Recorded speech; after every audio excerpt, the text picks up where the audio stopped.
Les gars, je viens d'avoir 32 ans et j'ai eu mon permis de conduire le jour de mon anniversaire. Phase, C'est motherfucker. la liberté. On est libérable.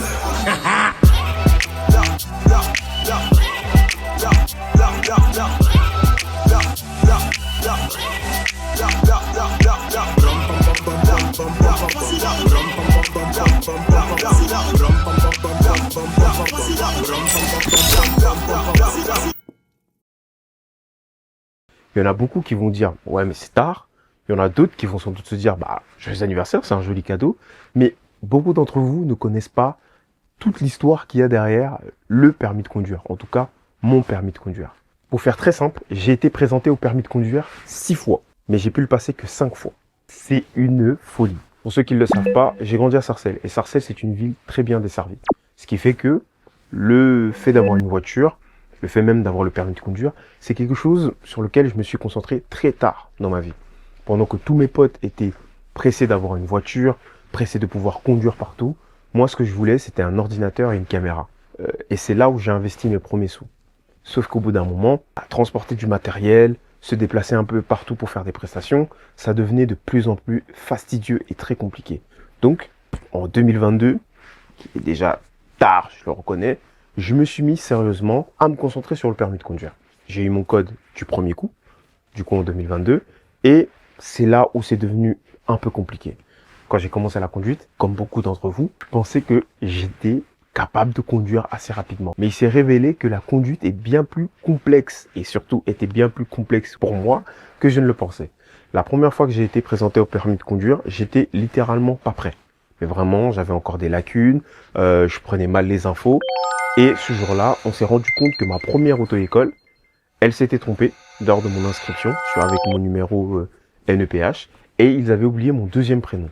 Ce qui fait que quand je me suis installé dans la voiture pour la première fois, il y a l'inspectrice qui me regarde, qui me dit « Monsieur, ça va pas être possible. » J'avais déjà réglé les rétros, j'avais déjà mis ma ceinture de sécurité, j'étais déjà prêt à enclencher la première et on m'a dit « Non, monsieur, aujourd'hui ça va pas être possible. » Mon moniteur, il me dit « Bon, c'est peut-être un mal pour un bien. » D'ailleurs, le fait de devoir remettre mon deuxième prénom et l'associer à mon numéro NEPH, ça a pris des mois. Parce que permis en boîte manuelle, je me loupe, mais ma prise d'info n'était pas assez bonne. Je fais une erreur éliminatoire en toute fin de parcours, carrément. La deuxième fois que je le passe, j'étais mieux préparé, mais j'étais beaucoup trop pressé. Donc je fais une manœuvre un peu dangereuse. Je mets un coup de volant à droite à la dernière minute en sortie de giratoire. Et ça, l'inspectrice, elle a pas kiffé. Elle a pas kiffé. Mais d'ailleurs, shout out à cette inspectrice, hein, parce que malgré mon erreur, elle m'a laissé passer mon examen comme si de rien n'était. Mais dès que je suis arrivé le soir pour voir les résultats, échec, défaite, pas ni permis pour moi. La troisième fois, je suis allé, mais j'étais beaucoup trop détendu, je pense. J'étais beaucoup trop détendu. Je savais que j'allais conduire dans une ville où il n'y a pas trop de circulation, ça allait être simple. Et du coup, bah, j'ai commis une erreur simple. Manque d'analyse. J'ai pas vu sur mon angle mort qu'il y avait un camion qui s'était déporté rapidement sur la voie de stockage pour me barrer la route. L'inspecteur a mis sa main sur le volant. Vous savez que quand l'inspecteur il a mis sa main sur le volant, moi j'ai mis ma tête sur le volant après. Mais vraiment genre carrément on est rentré avec mon moniteur qui m'a accompagné, il me parlait, il me disait je sais pas et tout, qu'est-ce qui s'est passé, j'ai tout facilité, je discutais avec l'inspecteur et moi j'étais comme ça, j'étais en mode je sais pas, j'ai perdu mes moyens. Et c'est à partir de mon troisième passage, les gars, au permis de conduire, que j'ai vu que ça commençait à faire beaucoup. Ce qui fait que la première fois, quand on loupe, c'est normal. Avoir son permis du premier coup, c'est assez rare. Pas aussi fréquent qu'on le pense. Avoir son permis du deuxième coup, ça arrive bien plus souvent. Mais quand on commence à arriver au troisième passage, il y a une espèce d'anxiété qui commence à se générer dans notre corps. On commence à stresser, on commence à se dire « Ouais, là, ça fait beaucoup ». On commence à penser à tout l'argent qui sort. Avant mon troisième passage, j'étais plutôt confiant. Après mon troisième passage, les gars, je commençais à me dire qu'en fait, je l'aurais jamais. Et que le permis de conduire n'était pas fait pour moi. Mais le problème, j'ai besoin de ce permis de conduire. Donc je me suis reconcentré. J'ai pris de nouvelles heures, j'ai pris beaucoup de conseils, j'ai commencé à regarder plus de vidéos, commencé à revoir aussi le code de la route, histoire de mieux me gérer sur la route. Au moment de mon quatrième passage, j'étais bien plus stressé que les autres fois. Vraiment, au quatrième passage, j'étais inquiet. Alors j'étais vraiment inquiet, mais j'étais soucieux de bien faire. Et là, je suis tombé sur un inspecteur, les gars, un inspecteur qui m'a absolument pas mis à l'aise. Quand on conduit, c'est notre vie et la vie des autres qu'on a entre les mains. Et du coup, les autres ne peuvent pas être une source de stress. Croyez-moi qu'à mon 4e passage, l'inspecteur avec qui je suis passé était une source de stress. Il vous fait comprendre qu'au début de l'examen, ne faites pas attention à moi. Tout ce que je vais vous dire, ça va être des conseils. Encore une fois, je commets une erreur, je fais une faute éliminatoire. Je fais un stop glissé. Sur un parcours que je connaissais par cœur, je fais un stop glissé. Ce que je n'ai jamais fait de toute ma vie, durant toutes mes 80 000 heures de conduite. Et en fait, le stop glissé, il est arrivé parce que comme je savais que j'avais bien commencé mon examen de conduite, je me suis simplement relâché et je n'ai pas freiné assez fort. Dans ma tête, je pensais que j'avais freiné, mais en fait, non, j'avais pas assez freiné. Vu que je me suis loupé en boîte manuelle et que ça me saoulait, que j'ai commencé à devenir un peu impatient, je suis passé sur une boîte automatique. Les boîtes automatiques, faut savoir que quand on freine, les gars, faut bien appuyer sur le frein. Eux, ils veulent sentir la nuque vraiment, tu vois, un camp. Et moi, le problème, c'est que quand j'ai appuyé sur le frein, la voiture, elle a fait... Et on est reparti directement. En fait, je suis reparti trop rapidement. Et là, les gars, ça a été une déferlante de critiques. Déjà que moi, je suis une personne qui fait un peu d'anxiété, qui stresse pas beaucoup, mais dont certains trucs peuvent stresser, comme la plupart des êtres humains sur Terre. Quand il a commencé à parler, effet boule de neige. Plus il parlait, plus je faisais d'erreurs. Plus je faisais d'erreurs, plus il parlait. Et le truc, c'est qu'il a parlé tout le long, les gars. Il restait, je crois, 10 à 15 minutes pour qu'on rentre au centre d'examen. Il a parlé jusqu'à ce qu'on arrive au centre. Il disait tout. Il pointait tous les détails.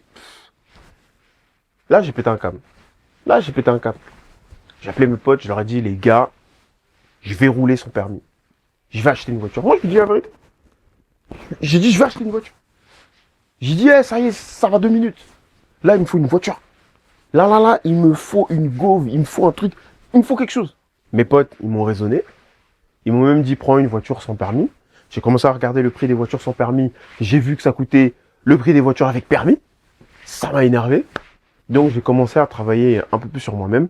Et grâce à surtout mes moniteurs d'auto-école qui ont été vraiment d'une patience incroyable. Big shout out au CER d'Aisanville. Voilà, je donne pas le nom de mes moniteurs, vous allez vous reconnaître. Tous les moniteurs que j'ai eu, vous allez vous reconnaître, c'est pour vous. Ils ont été vachement patients, ils ont été conciliants. Et en fait, ils ont commencé à me mettre face à mes réalités. Ils ont dit que là, ça commence quand même à faire beaucoup pour le porte-monnaie. Et que nous, nos tafs, c'est pas de prendre ton argent. Nous, notre taf, c'est que tu réussisses. Parce que plus t'es là, plus nous, on passe pour des mauvais instructeurs. Et je me suis dit, ah ouais, je commence à faire honte à tout le monde. Je fais honte à moi-même, je fais honte à ma famille, je fais honte à mon quartier, je fais honte à ma femme. Donc, j'ai commencé à vraiment chercher des solutions pour me canaliser. Et là arrive du coup le jour de mon anniversaire. La date, elle avait été posée. 2 semaines avant, ma monitrice, elle me demande au téléphone si je veux bouger la date. Au début, j'ai hésité à bouger la date. Je me suis dit peut-être que je devrais laisser un peu plus de temps, souffler un peu plus. Et au final, elle-même me dit non, on va pas bouger la date. C'est votre anniversaire, l'inspecteur il va vous souhaiter joyeux anniversaire. Parce que vous allez obtenir votre permis. Les gars, j'arrive dans la voiture. Dans ma tête, c'est ma voiture. Je sais que j'ai 30 minutes pour ne pas refaire les mêmes erreurs. Là, je sais que j'ai 30 minutes pour maîtriser le véhicule comme jamais. Là, je sais que j'ai 30 minutes pour faire des contrôles comme si j'avais des ops qui me cherchaient. Là, je sais que j'ai 30 minutes pour tout donner. Et surtout, je sais que j'ai 30 minutes pour ne pas stresser, pour ne pas être anxieux. Et je pense que c'est grâce à cet état d'esprit-là que j'ai réussi à obtenir mon permis de conduire, les gars. Je me rappelle que l'un de mes frérots, Booba, il m'a dit clairement, il m'a dit, gros, je veux pas te faire stresser, mais c'est la dernière fois. Tu peux plus te permettre de faire des erreurs comme ça. Ça y est, on est fatigué. Et il a raison. Il a raison. Le jour de l'examen du permis de conduire, vous êtes là pour maîtriser vos émotions et maîtriser le véhicule. Si vous ne maîtrisez pas vos émotions, vous ne maîtriserez pas le véhicule. Et le pire, c'est que le jour de l'examen, comme me l'a rappelé mon dernier moniteur, il m'a dit le jour de l'examen, on n'est pas là pour impressionner. On n'est pas là pour montrer qu'on est le meilleur conducteur. on est là pour montrer qu'on maîtrise un véhicule. On est là pour montrer qu'on maîtrise la situation en cas de danger et surtout qu'on est concentré. Voilà. Et les gars, ce jour-là, ça a été la libération. Ça a été le Saint Graal. Mais les gars, il faut comprendre quelque chose. Là, c'était une libération pour tous. Ça veut dire qu'en fait, tout le monde commençait à s'inquiéter pour moi, s'inquiéter pour mon porte-monnaie. Les piétons, moi j'ai une question. Pourquoi vous êtes comme les vampires? Vous sentez notre peur le jour de l'examen de conduite. Moi, j'ai eu des piétons, ils ont tout fait, sauf traverser sur le passage piéton. Les gars, faites pas des trucs comme ça. Franchement, je me félicite, ok? Je me félicite, je m'applaudis parce que le jour de mon passage, là, de mon 5e passage au permis de conduire, les gars, franchement, je vous jure, j'ai dead ça. Donc quand je vous dis j'ai dead ça, j'ai dead ça. Hein. C'est pour ça d'ailleurs, j'ai 27,5. Ok? Il y a juste une question sur laquelle je me suis loupé. La question c'est pourquoi est-il primordial et important de pratiquer un massage cardiaque dans les premières minutes d'un accident? Je vous laisse quelques secondes pour réfléchir. Si, comme moi, vous avez répondu parce que ça permet de maintenir la victime en vie le temps que les secours arrivent, sachez que ce n'est absolument pas la réponse que veut entendre l'inspecteur, d'après, du coup, la liste des questions-réponses de l'examen du permis de conduire. La bonne réponse est, il est primordial de faire un massage cardiaque dans les premières minutes d'un arrêt cardiaque, pour le coup, parce que cela évite des lésions cérébrales et des séquelles sur le long terme.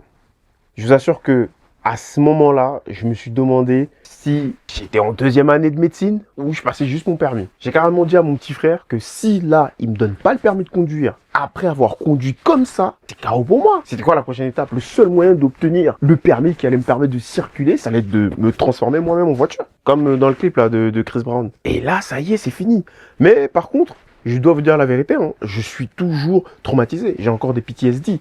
Des fois, je suis posé dans mon salon, je me dis merde, je dois remettre des heures de conduite. Merde, faut que je fasse ceci, faut que je fasse cela. Mais là, maintenant, c'est fini. C'est fini. J'ai enfin obtenu mon permis de conduire. Voilà, j'ai mon petit A avec moi, hein, qui ne me quitte plus. Et que tous ceux qui tomberont sur cette vidéo, que ce soit pour votre premier, votre 2e, votre 3e, votre 4e ou même votre 5e passage à l'examen du permis de conduire, tout ce que je pourrais vous dire, que c'est ce jour-là, ne vous pressez pas. Ce jour-là, calmez-vous. Parce que l'examen du permis de conduire, il est révélateur de beaucoup de choses. Quand vous êtes sur la route, vous êtes maître de votre véhicule, mais vous n'êtes pas maître des événements qui peuvent surgir. Un peu comme dans la vie.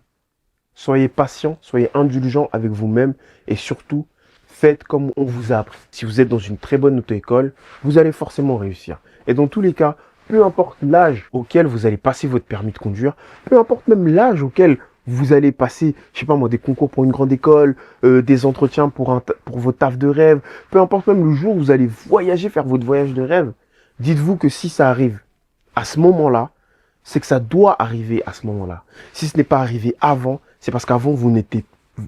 Si ce n'est pas arrivé avant, c'est parce qu'avant vous étiez simplement pas prêt. Soyez patient, indulgent avec vous-même. Et comme j'aime dire en ce moment, croyez toujours en vous. Comme ça fera au moins 2 personnes minimum qui croient en vous. Il y aura vous, il y aura Dieu et il y aura tous les autres. J'espère en tout cas que cette vidéo en aura aidé plus d'un. Et si vous êtes en train de passer le permis de conduire, restez concentré, ça va le faire. Si j'ai réussi, vous pouvez réussir.